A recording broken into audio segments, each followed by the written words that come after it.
Hello दोस्तों, आपका स्वागत है आपके अपने YouTube channel read speed knowledge में।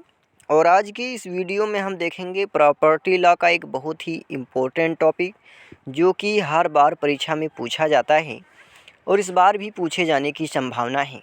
तो इसके अंतर्गत हम देखेंगे पट्टा किसे कहते हैं, पट्टा की परिभाषा, पट्टा के आवश्यक तत्व और पट्टा के प्रकार। तो चलिए वीडियो शुरू करते हैं। इससे पहले आपसे गुजारिश है कि चैनल पर यदि नए हैं तो चैनल को सब्सक्राइब कर लीजिए, बेल आइकन प्रेस कर लीजिए ताकि आने वाले वीडियो की हर एक नोटिफिकेशन सबसे पहले आप तक पहुंचे। तो चलिए वीडियो शुरू करते हैं और सबसे पहले देख लेते हैं पट्टा किसे कहते हैं। पट्टा एक ऐसा कानूनी दस्तावेज है। पट्टा क्या है? तो पट्टा एक ऐसा कानूनी दस्तावेज है जिसके तहत एक व्यक्ति यानी पट्टाकर्ता किसी अन्य व्यक्ति को यानी पट्टेदार को अपनी संपत्ति का उपभोग करने का अधिकार देता है और पट्टेदार इसके बदले में पट्टाकर्ता को एक निश्चित राशि का भुगतान करता है। कहने का मतलब है कि पट्टा है क्या? तो पट्टा एक कानूनी दस्तावेज होता है जिसके तहत एक व्यक्ति यानी कि जो कि पट्टाकर्ता होता है किसी अन्य व्यक्ति को यानी पट्टेदार को अपनी संपत्ति उपभोग करने का अधिकार देता है। अपनी संपत्ति का यूज़ करने का अधिकार पट्टेदार को पट्टाकर्ता देता है और पट्टेदार इसके बदले में यानी संपत्ति के उपभोग के बदले में पट्टाकर्ता को यानी जो व्यक्ति अपनी ज़मीन पट्टेदार को देता है उस व्यक्ति को एक निश्चित राशि का भुगतान करता है। इसको ही पट्टा कहते हैं। और अब इसके आगे देखेंगे पट्टा की परिभाषा क्या है। पट्टे की परिभाषा तो संपत्ति अंतरण अधिनियम 1882 की धारा 105 पट्टे को परिभाषित करती है। यानी संपत्ति अंतरण अधिनियम 1882 की धारा 105 पट्टे को परिभाषित करती है यानी पट्टे का प्रावधान करती है। यानी जिसको शॉर्ट फॉर्म में TPA कहते हैं यानी ट्रांसफ़र प्रॉपर्टी एक्ट। तो ट्रांसफ़र प्रॉपर्टी एक्ट की धारा 105 के अनुसार चल संपत्ति का पट्टा ऐसी संपत्ति के यानी चल संपत्ति का पट्टा ऐसी संपत्ति के उपभोग करने के अधिकार का ऐसा अंतरण है जो एक निश्चित समय के लिए व्यक्त या निहित या शाश्वत रूप से किसी कीमत के प्रतिफल के रूप में किया गया हो जो दी गई है या जिसे देने का वचन दिया गया है, अथवा धन या फसल के अंश या सेवा या किसी अन्य मूल्यवान वस्तु के जो कालावधीय रूप में या विनिर्दिष्ट अवसरों पर अंतर्ती द्वारा जो उस अंतरण को ऐसे निबंधनों पर प्रतिग्रहित करता है जो अंतरक को दी जानी चाहिए या की जानी चाहिए।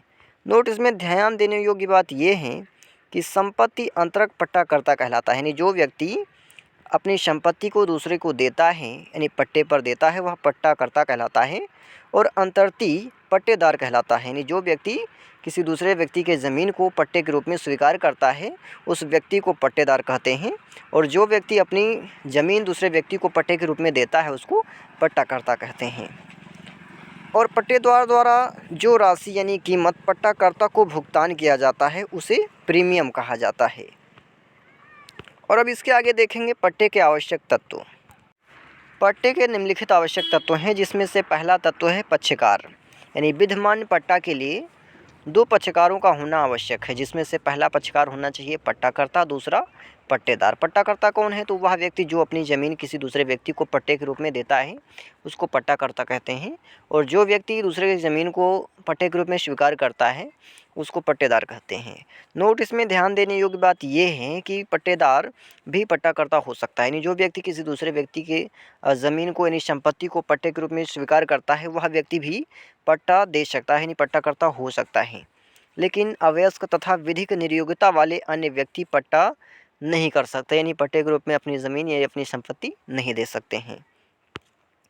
अगला आवश्यक तत्व है विषय वस्तु। यानी पट्टे की विषय वस्तु अचल संपत्ति होनी चाहिए। पट्टे की जो विषय वस्तु होनी चाहिए वो अचल संपत्ति की होनी चाहिए। अचल संपत्ति मीन्स होता है जो संपत्ति यहाँ से वहाँ खिसकाई नहीं जा सकती यानी कि लाई ले जाई नहीं जा सकती, जैसे भूमि, मकान, खेत खलिहान आदि। अगला है संपत्ति अंतरण। अगला आवश्यक तत्व क्या है पट्टे का? तो संपत्ति अंतरण है। यानी कि पट्टे के लिए अंतरण संपत्ति के उपभोग का होना चाहिए। यानी पट्टे के लिए जो अंतरण है वह केवल भूमि के उपयोग का होना चाहिए, संपत्ति के उपयोग का होना चाहिए, उपभोग का होना चाहिए, यूज़ का होना चाहिए, ना कि स्वामित्व का यानी मालिकाना हक नहीं होना चाहिए बल्कि केवल उसके उपभोग का अधिकार होना चाहिए, तब उसको पट्टा माना जाएगा। अगला है प्रतिफल। पट्टे के लिए प्रतिफल प्रीमियम या भाटक के रूप में होना चाहिए। अगला आवश्यक तत्व है कि पट्टे की अवधि, यानी पट्टे की अवधि निश्चित होनी चाहिए। यानी पट्टे की जो अवधि है कि कितने दिनों के लिए किसी भूमि को पट्टे के रूप में रखा जाएगा, दिया जाएगा पट्टेदार को, तो उसकी जो अवधि होनी चाहिए वो निश्चित होनी चाहिए या फिर उसका नवीनीकरण होते रहना चाहिए। लेकिन इन सभी आवश्यक तत्वों में से सबसे महत्वपूर्ण बात ये है कि विधि मान्य पट्टे के लिए आवश्यक यह है कि पट्टे के लिए पक्षकारों की जो सहमति है स्वतंत्र होनी चाहिए, यानी फ्री कंसेंट होनी चाहिए, तभी उसको पट्टा माना जाएगा। जैसा कि सोमदत्त बिल्डर्स लिमिटेड बनाम स्टेट ऑफ उत्तर प्रदेश एवं अन्य AIR 2005 के बाद में यह अभिनिर्धारित किया गया कि पट्टे में संपत्ति के स्वामित्व का अंतरण नहीं होता है। पट्टे में संपत्ति के स्वामित्व का अंतरण नहीं होता है, केवल उपभोग के अधिकार का अंतरण होता है और जो स्वामित्व है पट्टाकर्ता में ही निहित रहता है। और अब इसके आगे देखेंगे पट्टा के प्रकार। तो पट्टा के दो प्रकार हैं। पहला है निश्चित अवधि का पट्टा, जिसमें पट्टे की अवधि पहले से तय होती है, पहले से निश्चित होती है कि कितने समय के लिए किसी संपत्ति को पट्टे के रूप में दी गई है। दूसरा है आवधिक पट्टा। इसमें पट्टा का एक निश्चित अवधि के लिए नवीनीकृत होता रहता है, यानी जो पट्टा है वो बदलता रहता है, समय समय पर उसको उसमें चेंजेस लाया जाता है, नहीं सालाना होता है या फिर मौसम अनुसार होता है। तो आज के लिए इतना ही, मिलते हैं किसी और वीडियो में। तब तक के लिए जानकारी पसंद आए तो ज़्यादा से ज़्यादा मित्रों में शेयर करें, लाइक करें और चैनल को सब्सक्राइब करें। साथ ही नए टॉपिक के लिए कमेंट करें।